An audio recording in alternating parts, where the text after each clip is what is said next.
Are you a team? Are you a partnership? Are you married or not? Right? And I know that rubs some people the wrong way. I don't care. Right? That's how I believe it should be done. I will tell you that I do not have a single client or friend couple that is a long-term marriage that I'm aware of that keeps their finances separate. It just creates so many problems. And back to your point, this is mine. I'm going to spend it how I want to. Man, you're begging for an argument. Getting over that anxiety, but understanding your partner's level of anxiety. If you have two anxious people, I don't know what you do. I don't know what you do. That sounds horrible.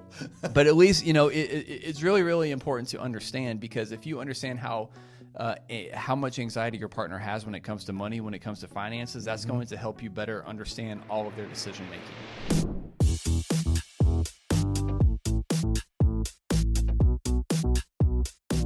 Welcome back to another edition of the Retirement Planning Happy Hour. Eric Douglas, Chris Vaughn, Family Wealth Planning here in Louisville, Kentucky on a wonderful early summer day.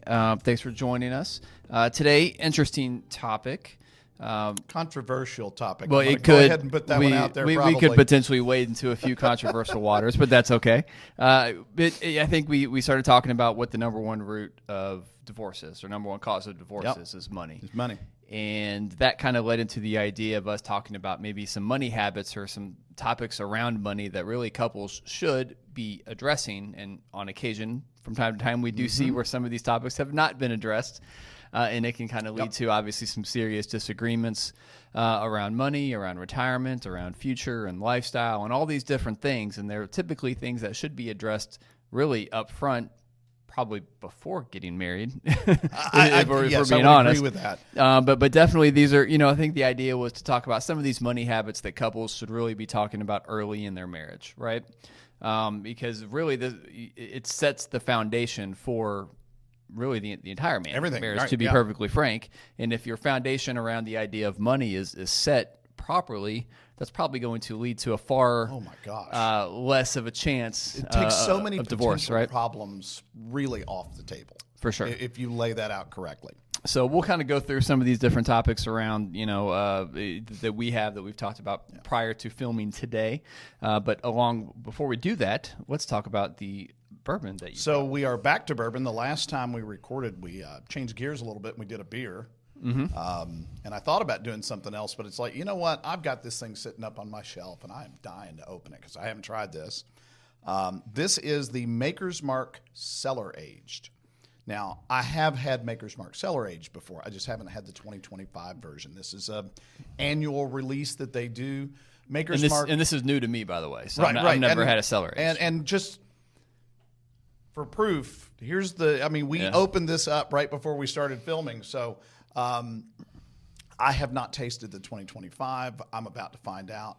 They started this back in 2023, so this is only the third release. 2026 is not out yet. I don't remember the time of year. The big thing here is Maker's Mark is not known for its long aging process on its bourbons. That's not their thing. They're a wheated bourbon thing. But this one is very old by their standards. So what they're doing on this particular one, I'm going to make sure I get this right. This is a blend, 74% 11-year-old, 10% 13-year-old, and 16% 14-year-old. And right now I'm doing the math to make sure that adds up to 100. Don't hurt yourself. But, that's up there when it comes to age. Most bourbons are well under 10 years old because you got to make a profit somewhere, and you don't make anything while it's sitting in a barrel. Then they, at some point in time, and I don't know if this is after that age and before they blend or not, I'm not sure about that one. They actually put it into a climate-controlled limestone cellar, and supposedly that makes it darker and richer and all that stuff. I don't know if that's true. We're going to find out when we taste it. So today is Maker's Mark Cellar Age. I'll add one more caveat. We've talked about the cost of bourbons and about how much the two of us are willing to spend on them. I'm not going to say how much this bottle was. I did pay retail for it. This is one of those bottles that if you're going, well, how much does that cost? You're not going to buy it. Yeah. Okay, let's just get that out there in the open. So not one that I'll ever buy. No, it's outside of your price range that you normally like. But the people who don't really care, they know how much this one costs, right? So if you're one of those people that has to know how much it costs before we can talk about it, just enjoy your buddies when he opens it up for you. That would be my advice. I will absolutely drink to that. That's how I enjoy all this so stuff. That's what we're having today. Yep. All right, well, get your coughing done. Yeah, I got a little bit of a cough, and that's why we're drinking bourbon this afternoon, right? Yep. So a number of different ways we can go with this, and probably fair warning, this could very, very easily be a first part of a 2-3 part series. Yeah, easy. I think, potentially. So we'll kind of see where we go and how much rambling we do, and if we need to cut ourselves off and maybe pick this up next week. Well, that's all this is, right? But I think we had a number of different bullet points, and who knows where this will take us. But I think prior to filming today, we started getting off on a little bit of a conversation, a little bit of a tangent, just kind of outlining where we were going to go. And you and I both said, and Annalise, who's taking some video of us over there, we were remarking to her that one of the most underappreciated aspects of our job is kind of the psychological aspect that we have to play. That's a polite way of putting it. I like that. It's not necessarily about managing money. It's about managing people. It's about managing relationships. It's about, understanding, concerns, managing concerns and managing these, all these things that the clients have that they're scared of heading into retirement for the most part. And we have to alleviate those concerns, but a lot of those are emotionally based, and we have to address the emotional side of money just as much, and actually in a lot of cases even more so than the kind of financial side of money, if you will. And that's really the root of all of this, because money is by nature obviously inherently emotional for most people. It's also kind of a taboo topic. I wish it was less taboo. I try to make it very... It shouldn't be a taboo topic, but it absolutely is. And it's very much kind of that old school mentality, and it kind of has been passed down. And so money tends to be a very taboo topic for a lot of people, especially from grandparents to parents to grandkids, right? But also among spouses, because, spouses can come from dramatically different viewpoints when it comes to money. Absolutely. Different backgrounds, different, what do you want to say? Things that we... different philosophies on how you handle money. That was the word I was looking for. Different philosophies around money, what to do with it, what it should be spent on, what's important, right? And so heading into a marriage, you really need to understand truly what is... how those philosophies they obviously should align, right? Unfortunately, they don't always, but they definitely should be in some way, shape, or form in alignment with one another. And if they're not totally in alignment, you should at least understand where your partner is coming from when it comes to their philosophy around money, because that will have a major, major impact on the success or failure of your marriage, especially as you get a little bit older, right? And so from that angle, that was kind of how we came up with some of these bullet points, right? And I'll kind of let you maybe start talking a little bit about some of these individual bullet points, but the first one we had listed here was kind of hidden spending habits. And this one, we probably shouldn't have put this one first, because this one can go down a pretty dark discussion very quickly. But I think when we hear the phrase hidden spending habits, we tend to think really negative. But I think this can be more innocuous. Than well, I'm gonna go. I have a place where I'm gonna go, and we're gonna get super controversial right off the bat. Outstanding. But finish your thought. So I remember hearing this many years ago in a sermon at church, and the name of the people was put right out there, and it's like, oh my gosh, I know them very well. They live in my neighborhood, right? Yeah. And he had stopped on his way to work one morning. He didn't have anything for breakfast. Stomach's kind of rumbling a little bit. He stopped and got a donut. I don't know where he went. That's not important. But he stopped and got a donut on his way to work. Very, very minor thing, right? It was so good that he thought about that donut all day long. So on his way home, he stopped and got another donut. Uh-huh. Wow, that was good, right? Next thing you know, he's stopping and getting a donut morning and afternoon, day in, day out, week in, week out, and he's not telling his wife about this. The funny part of the story, the way it was told, was this went on for quite some time. He put on some very unwanted pounds, obviously. and he was embarrassed. So he decided he had to tell his wife. And he opened the conversation with his wife up by saying, I've been keeping a secret from you, and I think it's important that you know. And you can only imagine where her mind went. And I remember the congregation just laughing uproariously, right? But the point is, this can be a very minor thing.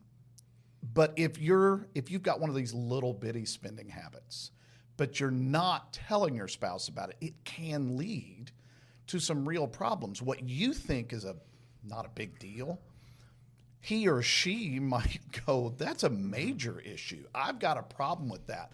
The big one we've joked about in our house is Amazon. Mm-hmm. If you're not addicted to Amazon, please teach me how you do that, right? It seems like every day there's a delivery at our house from Amazon. And there was a commercial that came out not too long ago where I don't even remember what they were advertising, but he wanted something and she got upset with him. And then he walked out and there's a pile of Amazon boxes in the entry, and he just makes some kind of observation or whatever. She immediately backs off. Okay, we all have these little things. Does it get out of hand, right? Mm-hmm. As long as you're open and honest about it, it's usually not a problem. The problem is when you think it's not a big deal, so you don't say anything about it.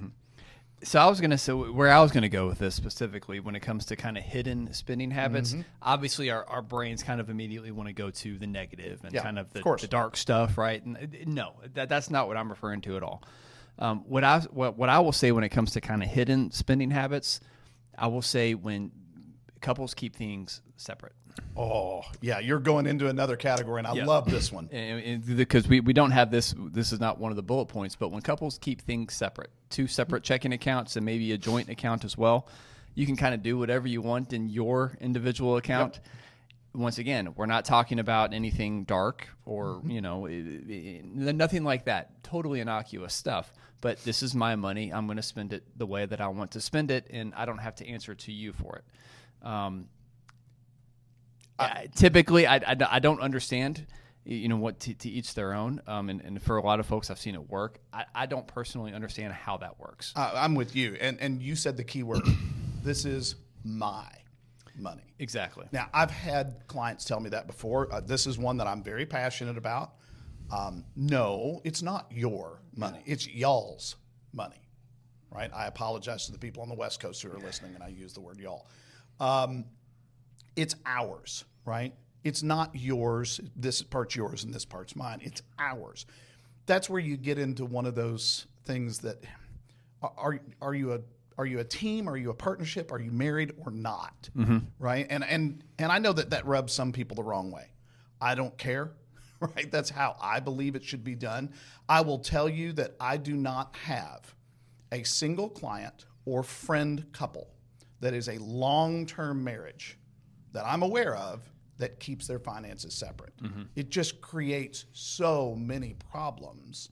And back to your point, this is mine. I'm going to spend it how I want to. Man, you're begging for an argument. Well, that in and of itself leads to questions, right? Oh, absolutely. And just going back and not to say that it can't be successful, because clearly it can, and I have seen it be successful. Mm-hmm. But for the most part, if we're being a little bit anecdotal here, what I have seen, obviously this is going to be more prevalent in second marriages.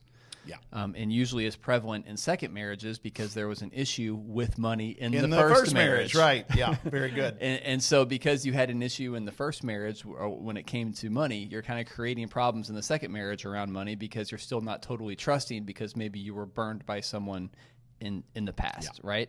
And obviously past traumas always lead to future, issues, right? And that can take hold in new relationships and new things as they come as they come up. But even still, it's usually a result of mistrust around money in and of itself. I also have seen, once again, anecdotally, right, couples that I have seen that maintain kind of separate checking accounts in a first marriage. Mm-hmm. This is just the ones that I know about, and it's not like I know about a ton, but anecdotally, I have known about a few marriages that are first marriages where they do keep everything separate, mm-hmm. and I have heard more often than not that they end up in divorce. Yep. And that is my argument. That's when I say I don't know of anybody off the top of my head, and obviously with clients we have to talk about this stuff. You don't necessarily talk about money with your friends, right? I don't have a client that I'm aware of that keeps their finances separate that has been married for a long period of time. Yep. Why put those roadblocks out there? You know what I'm saying? Well, because then when you're coming up to like pay for a joint trip, like maybe if the joint account's a little bit low, we say, well, maybe can you help contribute to this, or can I help contribute to this? Mm-hmm. And then it becomes kind of a selfish thing, like, well, no, this is my money, and then that's what leads to the fights. And it's not a realization that, ultimately everything is ours anyway. And one thing I've always, I've said this a few times in meetings, trust me, if you go to divorce court, you're going to find out real quick that that's not your individual money. This don't belong to you. It belongs to the both of you. Right. You'll find that out very, very quickly. Because according to the state, there's not his and hers, right? Mm-hmm. It's theirs. But that is definitely probably one of the biggest, red flags that I see as separate accounts. Once again, I'm not trying to paint everybody with the same brush. There are successful marriages where things are kept separate, and so if it doesn't apply to you, don't apply it to you. That's not what I'm saying, right? But more often than not, that typically can be a red flag, at least in kind of our world. It also makes planning a little bit more difficult, right? Yes, it does. For what we do. Now, I want to expand on that because I have seen this part work, but it's a slippery slope, so I'm not necessarily going to recommend this. People will say everything that comes in is ours. However, we're going to give ourselves an allowance that you can spend it on whatever you want to of X number of dollars a month. I've seen that one work. I'm not a fan. Because it comes back to the very first thing we talked about: are there hidden expenses? Are you going out and going to Krispy Kreme and buying a donut every day? Well, right? What I do with my money is, It is a slippery slope. I have seen it work. I am still not a fan, but I know that there's people listening going, well, we do that and that works. I've also seen that one cause marital problems, So just be aware. I will say this: the times that I've seen it work are with the people that are, let's say, spreadsheet people.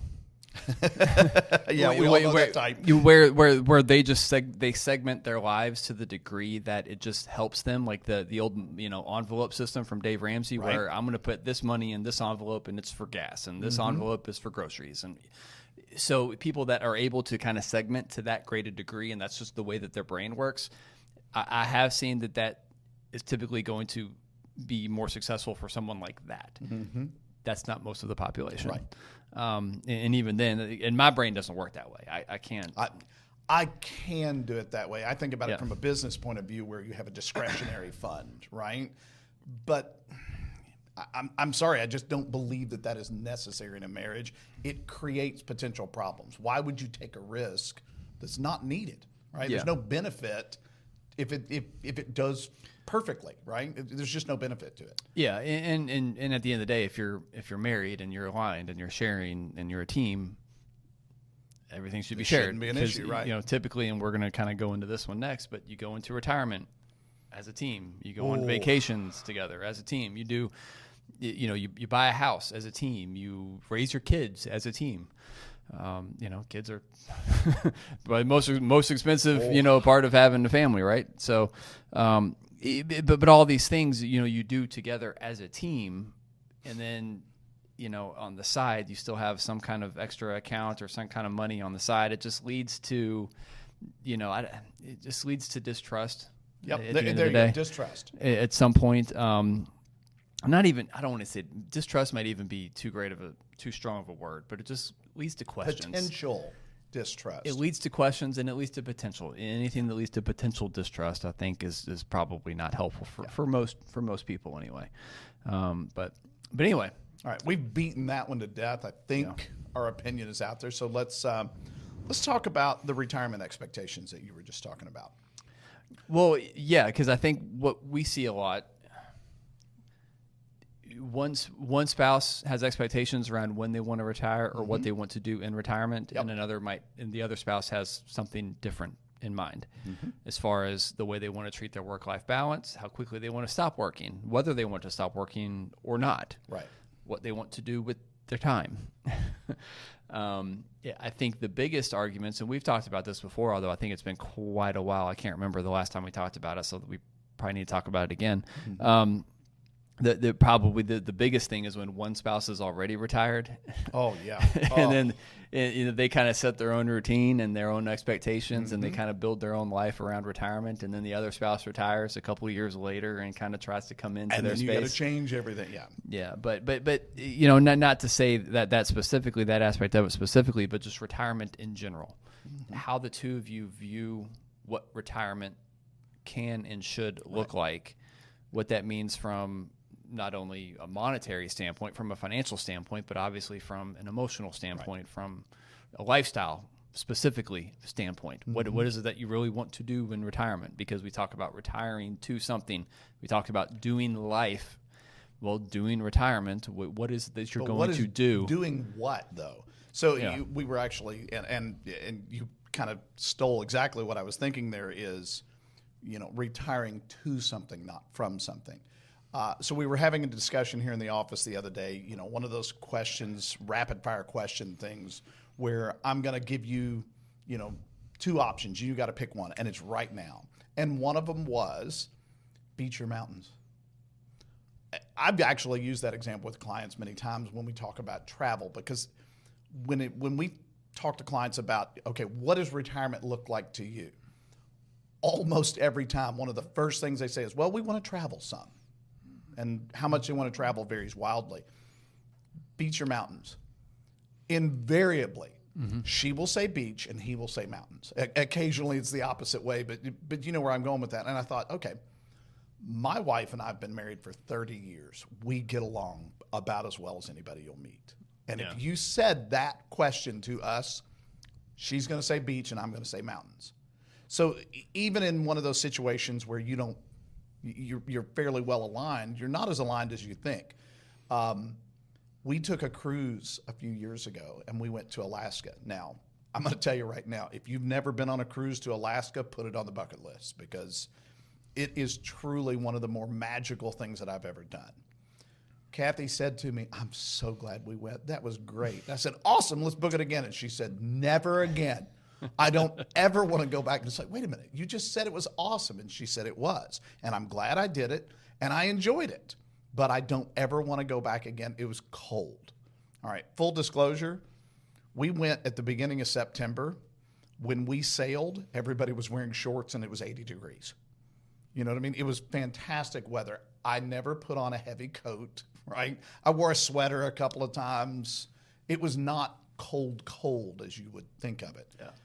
And she made it very clear that was way too cold for her. The beach, on the other hand, where she could sit on a beach day after day, I get about 3 hours of the beach, and I'm good for 5 to 6 years. Yeah. It's just not my thing. We go to the beach, and it's like, okay, where's the closest golf course? Right? I'm same way. Yeah. I love that example because it's a great way of kind of showing people you are not as aligned as you think. So how do you avoid the conflict when you're not as aligned as you think? Well, we're going to have to do what you want to do sometimes, and we're going to have to do what I want to do sometimes. And you need to not do it begrudgingly. You need to get into it, right? You need to go, okay, I'm not going to make the best of this. I'm actually going to go and I'm going to have a good time. Yeah. And maybe next time it's my turn to pick. But that's a great example of a simple retirement expectation. It was interesting because my wife grew up going to the beach. That's and as a lot of people do around here, right? You kind of grow up and you take your annual trip to Florida. And I was going to say the Redneck Riviera part of Florida, I think half the people there are from Louisville. Yeah, right? and I'm not bashing it. And, no, absolutely. It's an awesome vacation. I grew up doing it too, but I'm a very, very white human being, and I can only stay in the sun for so many hours before I turn beet red. Right. And then I don't go back to being tan. I go back to being really white again. And doing your lobster imitation is not fun, by the way. So, I don't tan very well, so I don't really care about going to the beach. And to your point, I can go sit on a beach for a few hours, and then I get very, very bored. Call it ADD, call it whatever you want to. There's just not much keeping me there, right? There's only so much I can, sit and do absolutely nothing before I just want to, I got to go take a walk. I got to go do something, right? And so last year, and we've always continued that. Plus, of course, our kids are beach people too. They love going to the beach. So, right. We always go to the beach regularly. And I used to travel a lot for work. So I used to kind of go see a bunch of different parts of the country. And so I kind of got that out of my system, doing all that stuff, right? Because I go to all kinds of different cities and parts of the country and kind of got to experience things elsewhere that weren't necessarily the beach. But it was interesting because last year, my wife and I went to Europe. We were there for almost 2 weeks. And she could see that, we were going to these old historical cities, and I like history. Right. And so I could walk around all of these places, like all day long. I mean, we're getting 25, 30,000 steps a day in. But it was like invigorating to me. It's like, oh, this is fun. I really, really enjoy this. And I can go see all these different cool things, and I can go to walk all these different places.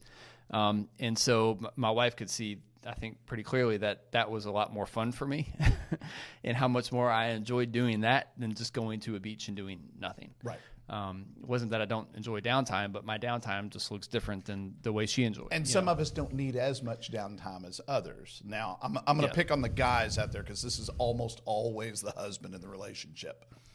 When you go on vacation, that whole go, go, go, which that's me. The more I'm going, the more relaxing it is to me. My wife would kill me if I actually did that to her. And sometimes I feel like I am. That's where the happy medium is. A little go-go, but a little slow down and enjoy it a little bit. So, but yeah, and obviously we're taking kind of extreme examples, but at the end of the day, couples need to agree about this stuff in order to kind of maintain a happy home, if you will, right? They need to kind of understand, at least if they don't necessarily agree or, are completely aligned with it, they at least need to understand the other person. Right. So we will always take beach vacations because my wife really likes them. And it's not that I don't like them at all. I don't mind them, but I'm just not someone who can ever go sit on the beach with her all day long and read a book. I'll go out of my mind. And she has at least accepted that I'm not going to be the person sitting next to her on the beach reading a book while she does that. Right. Because I just can't do that. I go out of my mind. So she accepts that about me. I accept that about her. I'll go play golf. And that's we do that. I'll go play around while she sits on the beach and reads a book. And that's totally fine. And we're both happy and we both kind of get what we want. But you have to have that understanding and those expectations of one another as you enter into retirement, because it's not just about the vacations, obviously, but it's about how you spend your money. The vacations are kind of a metaphor for what we want to do with our money, what type of lifestyle that we want to live. Where do we want to live? How much do we want to travel? Do we want to downsize? Do we want to get a patio home? Do we want to live in a bigger house, right? What is it that we want to do? Do we want to go buy a beach house or some type of a vacation house, or just go different places?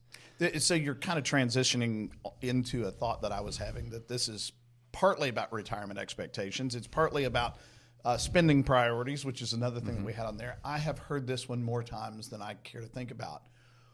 Well, we're going to spend all our time with our grandbabies. I'm going to have lots of grandbabies. Okay, first of all, grandbabies grow up, right? There's a reason why every sitcom in history that has children as part of the storyline, it doesn't matter how funny it is, it always goes away because the kids grow up. You can't make them not grow up unless it's like The Simpsons, but that's a cartoon.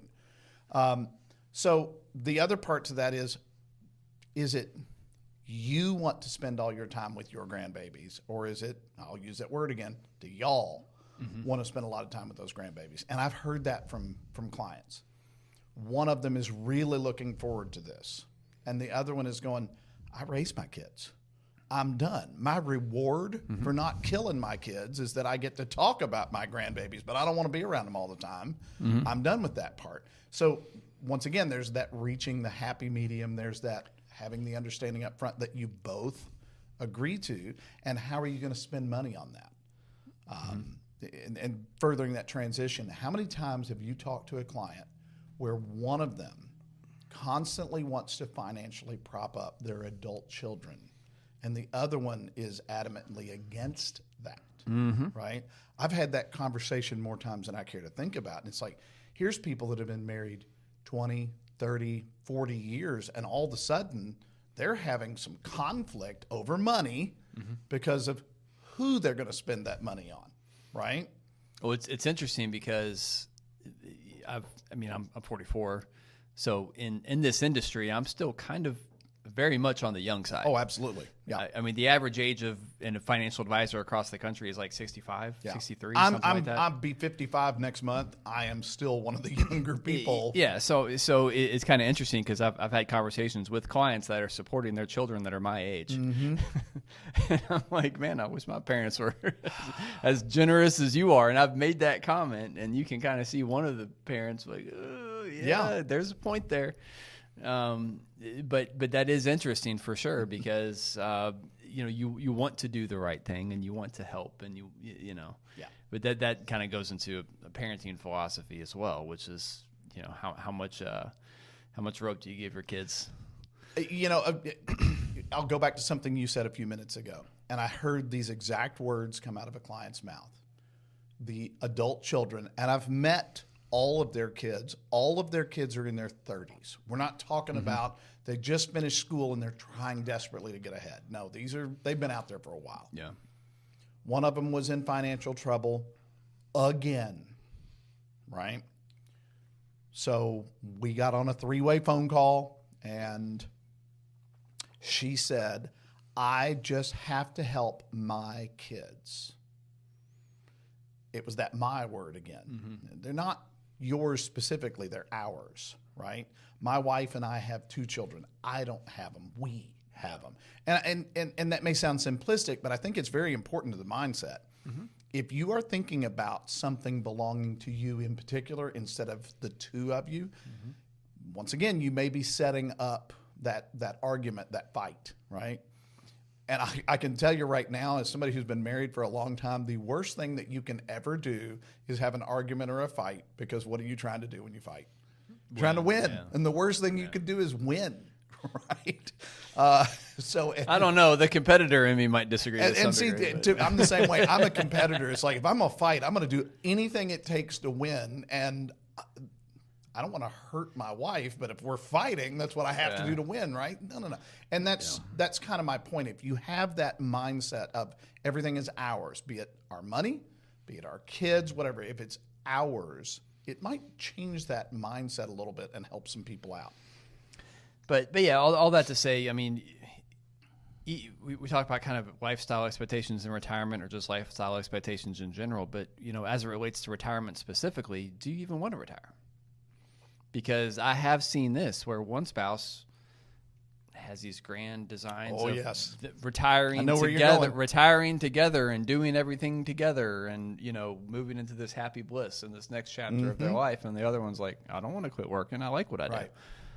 Or, I don't know what I'm going to do all day, or I don't want to spend all day with my spouse, or whatever the case may be. And so if there's not alignment on what the goals need to be, it makes it more difficult for us to do our job as planners, because and this goes back to, once again, okay, well, let's figure out what the shared vision needs to be here, guys. Well, it's something that I've just popped into my head, and I'm going to pick on my parents again because that's what I do. You've kind of been around the corners of this and what we're talking about. When my dad retired, right, that vision of we are going to do everything together. You've both been working in most cases for a long period of time. You spend a few hours together every day, not all day, 24 hours a day, 7 days a week. There's a learning curve to that. So I remember Dad retired, and he spent every waking hour in his workshop building something out of wood. We don't even know what he was building half the time. I don't think he cared. Right? Then Mom retired. Within 6 months, if I remember correctly, it's been a few years, of Mom retiring, Dad went and got a job delivering pizzas just to give him something to do to get out of the house. Yeah. Because they were driving each other crazy. And then turns out Mom went around and got a job, and that worked because they were spending 100% of their time together, and they were driving each other nuts. Yeah. And I think that's because they didn't learn how to do this. Most of us, I work a full-time job. My wife works a full-time job. That is normal. If all of a sudden we're together 24/7, you might be creating some issues. So to your point, be very honest with those expectations and what that might look like. And we've talked about maintaining separate hobbies and interests in Yes. retirement to avoid that specifically. But I think that's not what we're saying here either, because we want to make sure, yes, you should do that. You should have separate interests. My wife's not going to go golfing with me. She doesn't have any interest in golfing. I've tried to get my wife to go golf, and she has zero interest. Yeah, which is fine, and that's okay. Yeah. And there's going to be things that she does that I have no interest in partaking in, but I know about them, and they're coming from our shared checking account, right? And we're not hiding it from exactly. each other. It's not hidden, and it's we kind of agree. Okay, this is your thing, this is my thing, but it's not like it's not coming out of a separate pot of money, so to speak. Right. It's not like I'm funding anything to do with golf from my money over here, right? It's all coming from the same pot. So, I want to move on to another that we got down here: financial anxiety. And I think this goes back to something we've already been talking about a little bit: is the expectation of money. When I talk about, or when I hear the words financial anxiety with a couple, I have a very specific couple in mind that I was going to work with years ago. We decided we did not want to move forward, but I saw the anxiety, and I've wondered many times over the years whatever happened to them. And what had happened was they were very interested in moving forward. He was an engineer. Now, I've got multiple clients that are engineers. We have made fun of the engineer mentality so many times because when we talk about the spreadsheet, we were talking about about spreadsheet people, yeah. And they are really, they love to get into the details, right? That's just that mentality, which I'm fine with. In this particular case, he was an engineer and he had done all the investing himself over the years, and he had done more good than he did bad. He'd done fairly well. But trying to explain to him the distribution phase, the retirement phase, is totally different than accumulation. You can be great at one and be horrible at the other. Sure. Right? It's a different skill set altogether. He was not seeing that. And he was talking about how he believed that he could continue to manage his assets during retirement. So I said, okay, I'm not going to tell you what to do. I'm going to ask you, how much time do you put into that? And he said, probably an hour, hour and a half a day. And his wife got so upset. And she kept saying, I don't want to live like that when we're retired. I don't want you to have to put in all that time. I don't want you to be stressed about it. And she talked about, I've seen you get really upset and stressed because the market didn't do what you thought it was going to do in the past, right? Yeah. It's a much bigger deal now in retirement. I remember her, and I've said this many times, I remember her leaning back in her chair and she said, I just want to say, Jesus, take the wheel, right? And we laughed. We had a good laugh about it, but she was very serious. It was important to her that we not have to be worried about it, but we didn't want to have to do it. And he really wanted to do it. And it's like, I wish them the best, but they've got a battle between each other that they've got to deal with in retirement because of her anxiety for something going wrong and his insistence. No, nothing could go wrong, right? Financial anxiety, this is, I mean, we talked about playing kind of psychologist, dime store psychologist. This is why. Because money is, once again, very emotional for clients. It's their money, it's their livelihood, it's their well-being, right? Yeah. It's their foundation, it's their everything for a lot of folks. And I'm not minimizing that in any way, shape, or form whatsoever. But that's why we have to play kind of dime store psychologist so much, because some people come in with so much anxiety around finances, around their money. Very true. And even people that we've walked through the process and shown them whatever you're doing now, you can continue to do in perpetuity. If you live to 95, if you live to 125, you're going to be okay. Right. We've set up your plan. This is the way that it's set up. This is how we do it, etc. Right? Everything is ready to go. And then 2 months later, when the market drops 1.5% in a day, you get a call. And then we all know the type. And then you're reassuring, right? And then it's constant reassurance over the years. And over time, that can kind of go away and get better, but it never disappears. Because some people, that's just the way some people are wired. So this is actually a really, really big one. And it's interesting because we've talked about this kind of internally because AI, right? AI is the big discussion point. AI is going to come take everyone's jobs. AI is going to do everything.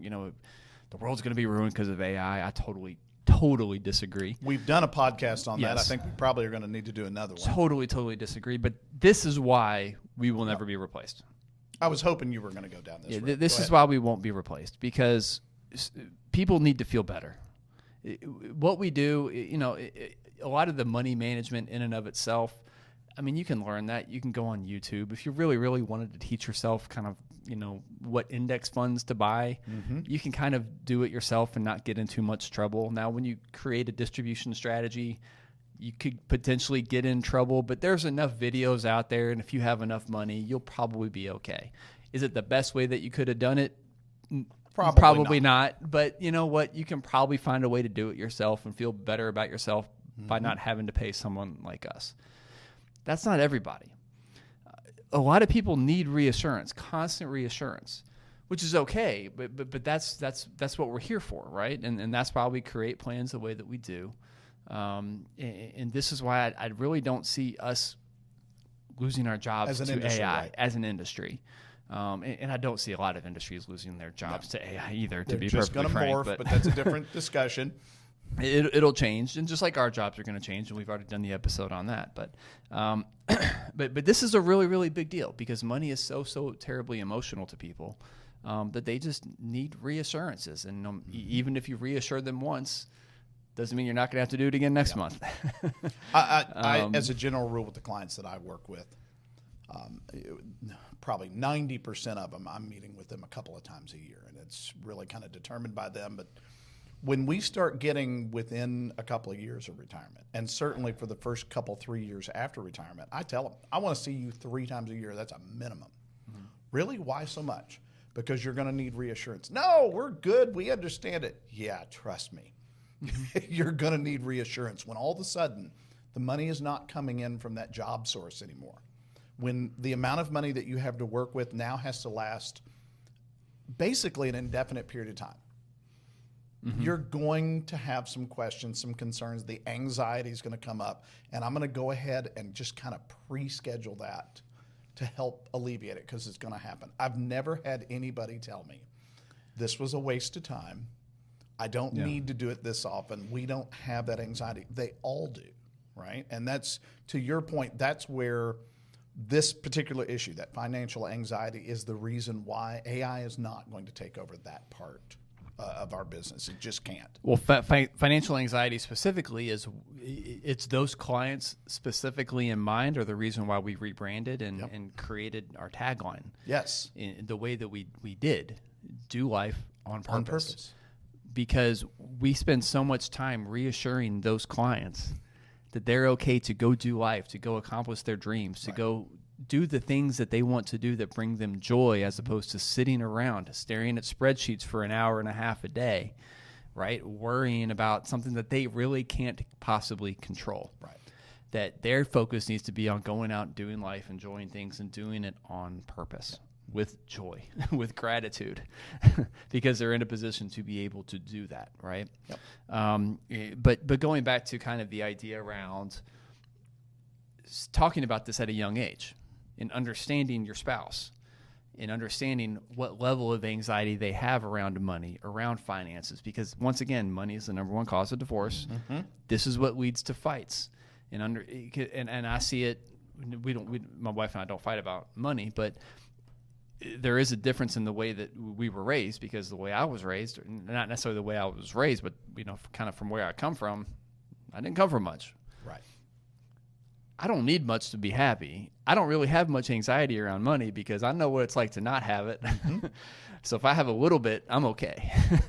Whereas someone who grew up with a pretty decent amount of it gets really anxious if they lose any level of that. Yeah. Right. It's the idea of, just losing anything versus gain. Like, you can make all the money in the world. You get a 20% return this year, but then you get a 5% loss the next year. You're more focused on that 5% loss than you are the 20% gain that you had the year before. Especially if you grew up, to your point, because I was a lot like this too, in an environment where you didn't have much. Yeah. You worked hard to get out of that. You don't want to end up back there. Whereas the spouse maybe grew up not necessarily with a silver spoon, but they've never had to experience that. They have a different mindset, and it can really, you can butt heads over that. Well, it's interesting too, because this kind of goes back to, when I started my company, when we started this company together. My wife was very anxious. Oh, yes. Around me quitting my old job. Yep.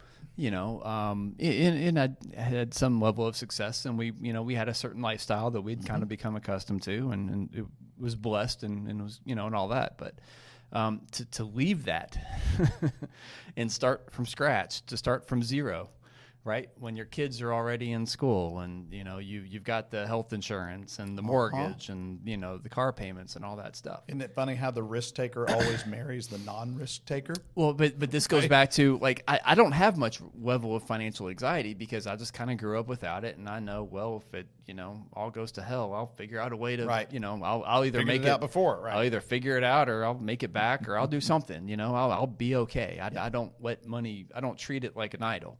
I just never really have. And, but my wife was very, very anxious about this. Mm-hmm. Well, she ended up seeing, kind of my level of anxiety was low. So that made her feel better, obviously. And then she saw that, we had some success with this. That was what gave her confidence. Good point. To go and do her own thing when she franchised a hot work studio a couple years ago. Because that's not something that she would have done before we did this, right?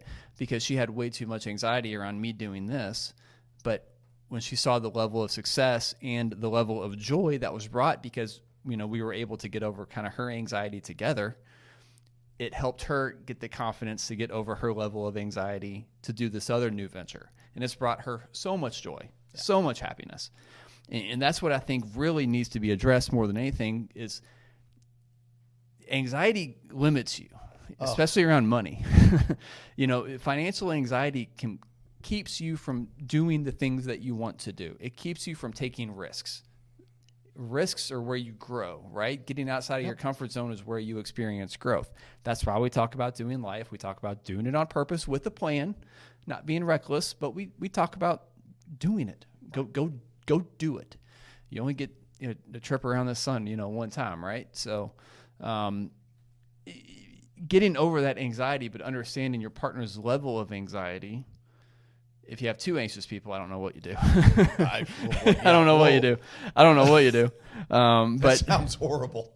But at least, it's really, really important to understand, because if you understand how much anxiety your partner has when it comes to money, when it comes to finances, that's going to help you better understand all of their decision making and what their decision making process entails when it comes to specifically financially related decisions. I would add one more thing to the anxiety point, because you're right, this is such a huge issue. But it's so important that you find ways to deal with this anxiety, because there's another problem to the financial anxiety. Sustained anxiety creates physical problems, medical problems. Who wants to spend the last 5, 10, 15 years of your life with a medical problem that you live with every day that was brought on by, hypertension, things like that? So working yourself through these issues to the point that you're both comfortable, it's not just in your best interest to make your marriage good. It's in your best interest for your physical health as well. So I had, and I've used this story before, I'll bring it up again, but, very sweet client of ours. She's older. She's retired now, but she was still working, and she lost her job. And when she lost her job, she left me a voicemail after work one day. She said, Eric, I just want to tell you I lost my job. Give me a call. We can talk about it in the morning. And, I called her the next day when I got into the office first thing, and we kind of talked through everything and what happened. And, I reassured her, you're on plan. We've talked about this. You could have quit your job 2 years ago. Right. You just wanted to continue working, and that's fine. But, you're fine. Don't worry about it. You're good. That was, obviously a much longer conversation that just wrapped up very, very quickly. But paraphrase. But to paraphrase, she was okay. She didn't need to keep working, but she wanted to keep working because she felt better about some money coming in. But when before we got off the phone, after that long conversation that we had, She said, I went to bed last night knowing that the conversations that we've had over the last couple of years where you have continually told me that I'm okay to quit my job and that I'm okay with money and I don't need to worry about this stuff. That was the only reason I went to bed last night after I lost my job unexpectedly. I was like, that's AI can't replace that. Nope. That's why we do what we do. And the fact that I was able to get over her anxiety a little bit, but once again, it took a while to do that because after I met her the first time, that wouldn't have happened. It took years of working with her to be able to get to that point. That's the best part of what we do. That is so rewarding when you have those kind of conversations. I love that. Yeah, but she was also single. She didn't have someone to she was a single lady, and she didn't have someone to bounce these things off of as well. So, but.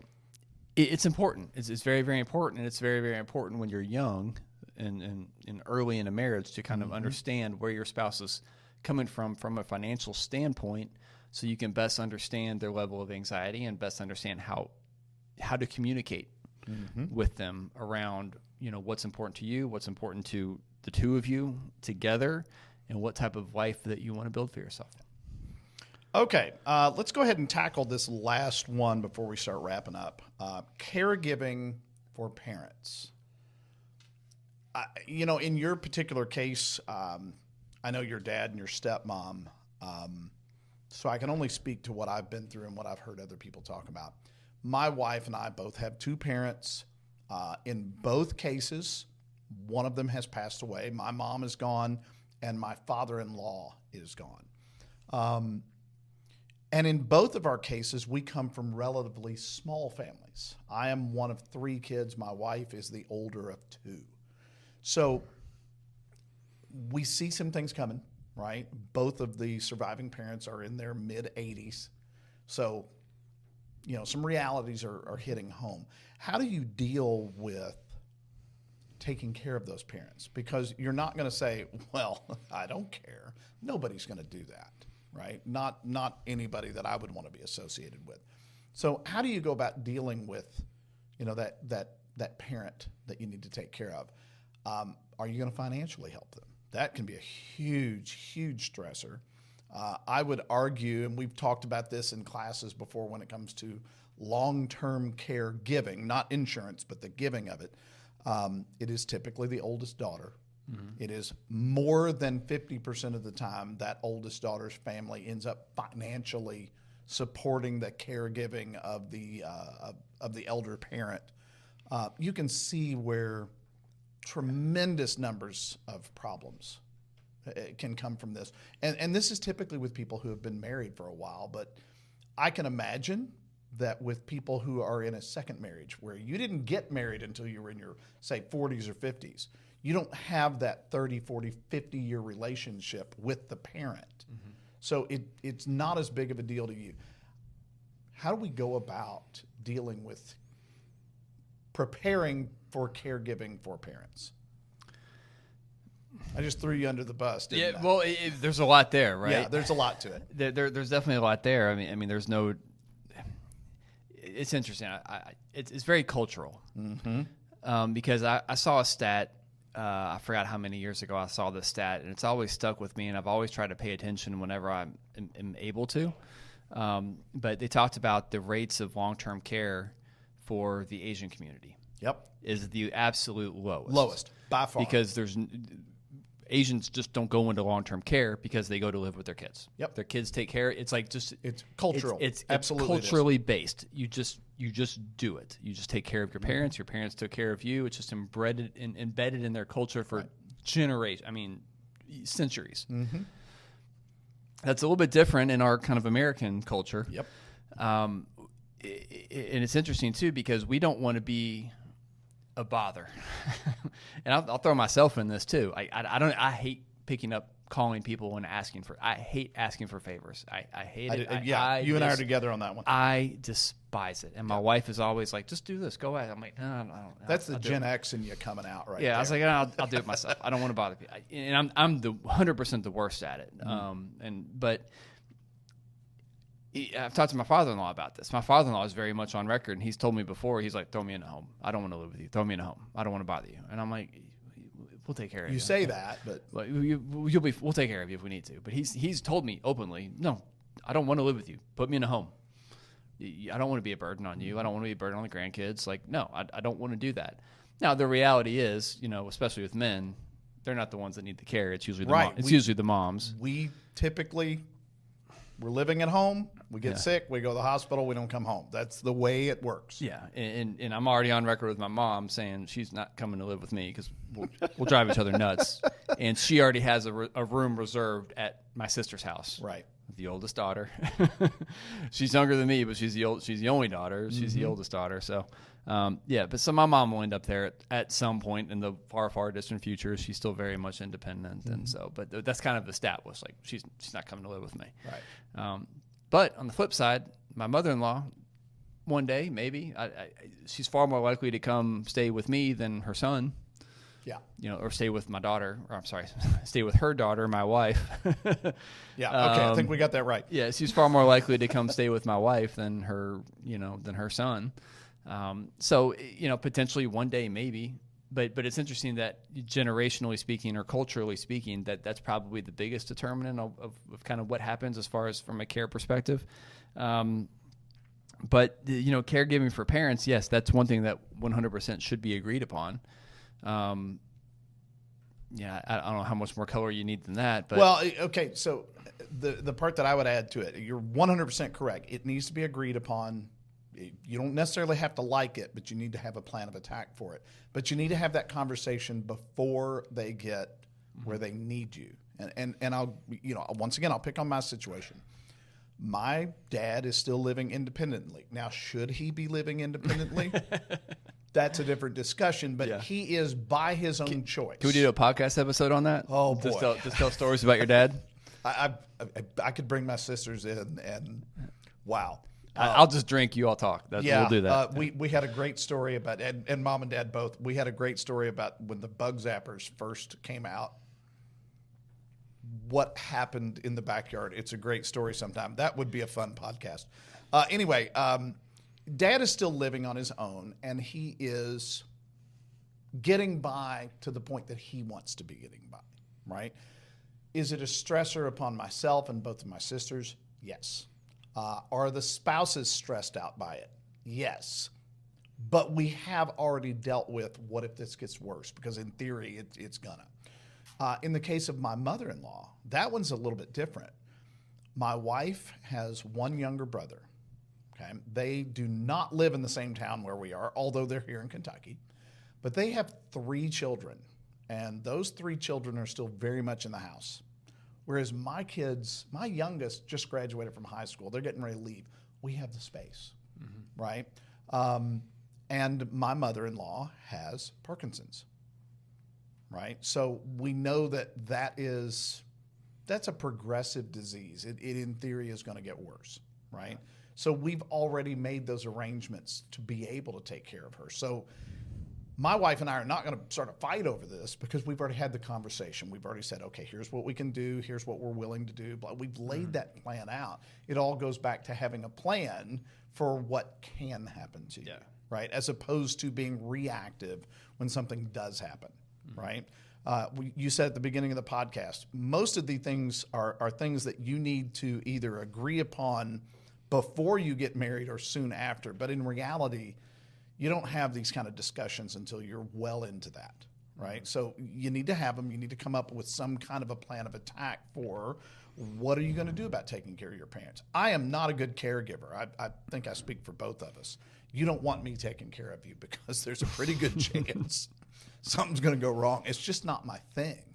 I'm really good at maintenance and stuff like that on the equipment and the stuff around the house, but you don't want me taking care of another human being, right? It's not my skill set.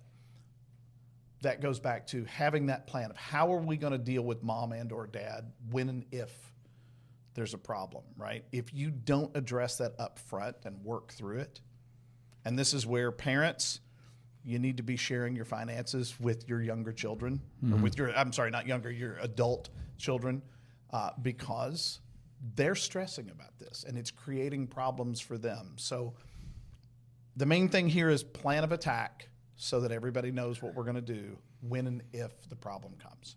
Yeah. So, and I would argue too, if your philosophies are aligned in most areas of life, it's probably safe to assume that your philosophies will be relatively aligned with whether or not or how to best care for your parents. Yeah. Right. So, if you guys are pretty much aligned on everything, it's not like you're going to completely disagree on whether or not your parents need to be taken care of. Right? In our case, this was a fairly simple conversation to have, and we've had it multiple times. It was not a big, long, drawn-out debate, no, but we had the discussion. So now we know. Yeah, and clearly I'm joking about my mom because she listens to the podcast. But I joke about my dad because I know he doesn't listen to the podcast. I guarantee my mom heard me make that comment and she was rolling in the car or wherever she's listening to this. She's laughing about it, but because it's 100% true, our relationship got a lot better when I moved out of the house. But no, I get that one too, and I absolutely love her dearly. But it's just as far as best for everyone, she's gonna be better served with my sister. They're just philosophically gonna be more alike, and they're cleaner, and I'm not as clean as my mom is, and it would drive her nuts. Yep. So for my mom's sanity, she's better off at my sister's house. There you go. So anyway, so we could talk about marital advice when it comes to money all day long and probably turn multiple podcasts into it. So now we'll give marital advice when it comes to drinking. Let's come back to bourbon, which is, well, depending on your household, this might actually be a discussion. I could have chugged this. Oh my gosh, is that not this? I meant to look. I believe this is 112.9. It's not 112. I refuse to believe this is 112. This is smooth. It is okay. It is a wheat bourbon. It is so a wheated. They tend to be a little bit softer on the mouth, feel smoother.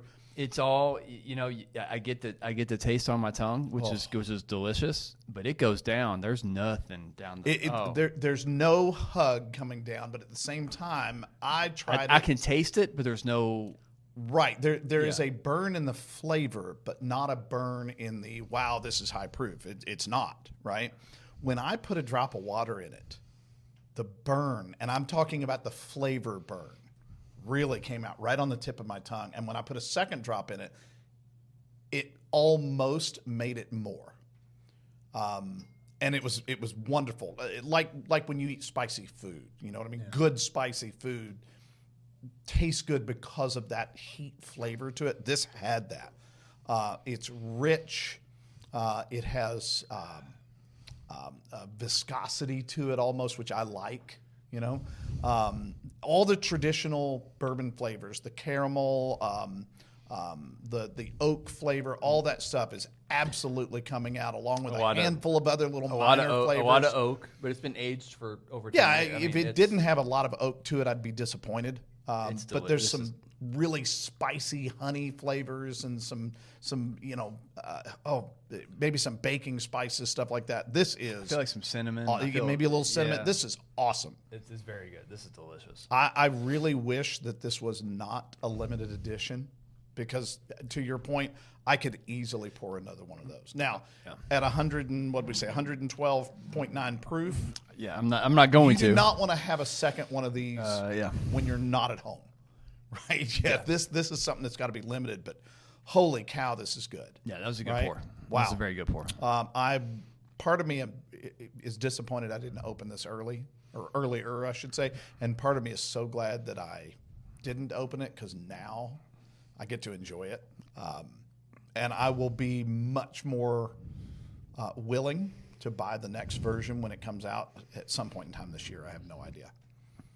Hopefully it'll be a little bit cheaper as the bourbon industry is kind of slowing down.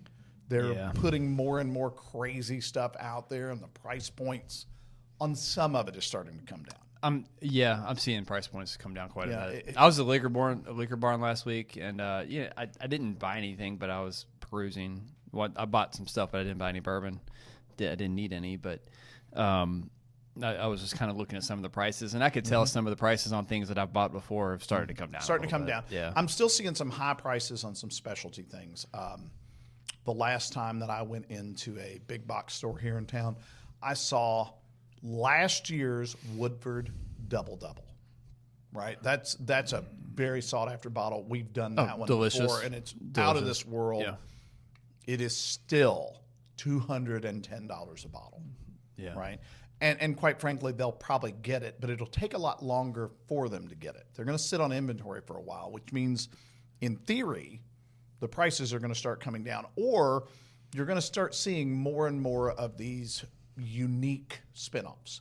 And I'll pick on Buffalo Trace here for a minute. The actual Buffalo Trace product, that product is readily available now. You see cases of it at $30 a bottle or less. I was in Liquor Barn last week over in Middletown. They had barrel picks of it. And it was the 375, so it's half size for $22, and there were cases of it. So it's becoming readily available. On the other end of the spectrum, I believe it was last month, it might be this month, they are releasing Eagle Rare 30-year-old. Wow. I cannot imagine what that tastes like. The retail price on it is $12,500. So let's assume, for argument's sake, that I was willing to spend that kind of money, had that kind of money to spend, and found it. I'm not opening that, right? So I have no idea what it tastes like.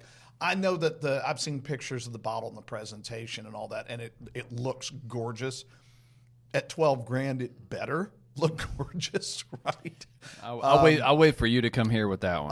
That one's not going to show up anytime soon. Yeah. But my point is, some things they're not moving the price, but they're getting much more available. We're going to find these more and more often. Some things they are putting out new expressions, older expressions. They're experimenting around because there's so much inventory that's out there right now. And that's just going to continue on. Part of me says, as a native of Kentucky, this is disappointing because bourbon's such a huge part of the industry here. Now, the tourism has not slowed down. They had a banner year last year. Bourbonism's still strong. But the other part of me, as somebody who was a bourbon fan when it was not cool, and I'm going to continue to be a bourbon fan, I love the fact that it's not as popular because I can get more cool things. There's more neat things out there to try, like this cellar aged. So, Well, it's cyclical. It'll come back. It will. It always does. Pretty good place to wrap up. Yep. Pretty good discussion around money, finances for young couples, and habits that should be discussed. We encourage you, obviously, to discuss all of these with your spouse and significant other wherever applicable. If you would like the two of you to come in and talk about it with us, we would love to welcome that conversation. Please go to our website, fwppartners.com. Hit the little link in the upper right-hand corner. Schedule a call with us. We would love to get on the phone with you. Feel free to leave a review or a rating. We would greatly appreciate that as well. Thanks for listening. Thanks for sharing. Until next time.